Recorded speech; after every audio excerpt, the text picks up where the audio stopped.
智勇相傳真英雄，歡迎收睇《智勇闖關》，我係主持人楊峰。有睇上一集嘅朋友都知道啦，我哋今集嘅闖關地點繼續係喺學生市嘅。例牌首先介紹下兩隊人馬先。我係隻大鴨，我係另一隻。各位觀眾，我哋就係大雁隊。先可北路上，路上飛真可，先可隊天天都飛。大雁隊隊員廣州大學新聞傳播系學生黃燕，愛好傾偈同埋瞓覺，而另一位隊員 Eason 就係音樂同埋體育。先學隊嘅隊員都係廣州大學新聞傳播系嘅學生，小孟子嘅愛好係音樂同埋寫作，而維維嘅愛好係音樂同埋體育。有留意上一集嘅朋友都知道啦，上一集真係鬥到難分難解嘅，咁今次我哋設置咗嘅難關係更加之考驗你哋嘅智勇雙全嘅喎嚇，咁所以今次一定要俾心機啊，知唔知道啊？知道。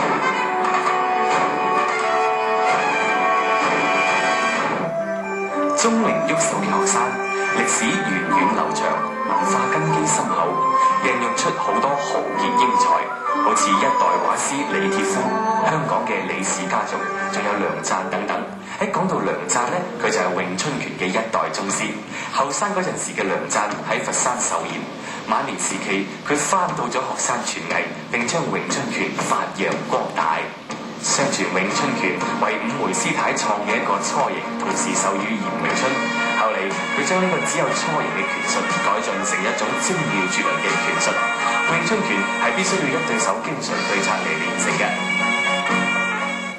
好啦，小先生，我哋而家嚟到古龍鎮，嚟到咗呢個詠春拳嘅一代宗師梁贊師傅故居前面啦。咁啊，先問一問啦，對於詠春拳有啲咩嘢了解咧？兩隊嚇，好似幾好玩，而且好實用。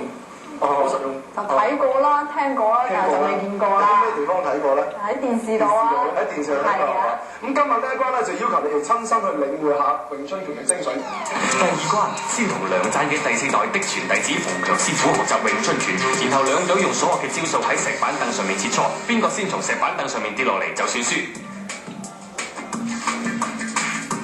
好啦，馮師傅首先教隊員詠春拳嘅一啲基本手勢。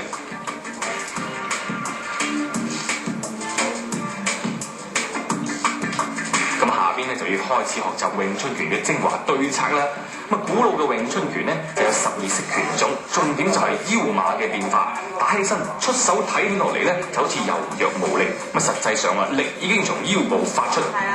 兩隊選手今次得到咗詠春拳全面嘅親身傳授，雖然啊唔能夠全部領略其中嘅奧妙之處，咁但係皮毛都仲係略知一二嘅。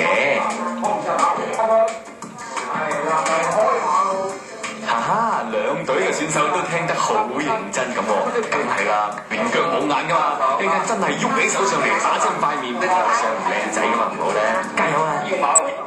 好啦，四位選手，咁啊學咗一段時間啦，咁我覺得嗱，企翻我旁邊先，嚟。咁啊，根據你哋嘅資質，再根據你啱啱睇練嘅嗰個過程，我就覺得你哋4個實在晒起身似集體跳緊呢個啪啦啪啦嘅舞嚇。咁啊，唔理學成點樣都好啦，跟住落嚟真係要你哋嘅埋身肉搏啦。咁呢一關咧就要求你哋係企到個好窄嘅石板凳上邊，限時係2分鐘，然後運用阿馮師傅教翻嚟嘅呢啲技巧，盡快咁樣將對方推到去地下嘅話，就為之獲勝嘅。好啦，比賽開始，首先睇下女隊員嘅情況係點先。哇，有啲女俠嘅氣概咁啊！咦，喂，學得唔錯下啦，呢幾下散手似模似樣咁啊，幾好。好似我緊要嚟。好啦，要埋身肉搏啦喂！咦喂，一喐手就即刻變晒樣咁喎！哇，喺摸身摸勢咁。喂，詠春拳喎，對策喎，唔係對摸啊！喂，摔埋跤添嘛而家。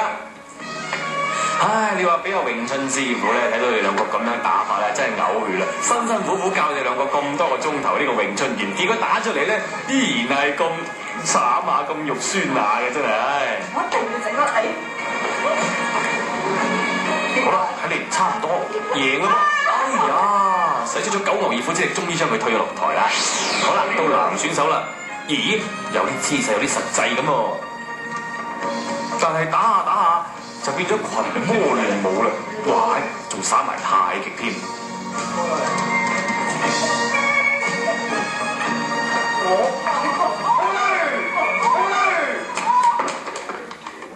好啦，拳就打完啦，點啊兩隊人馬自己覺得打成點樣啊？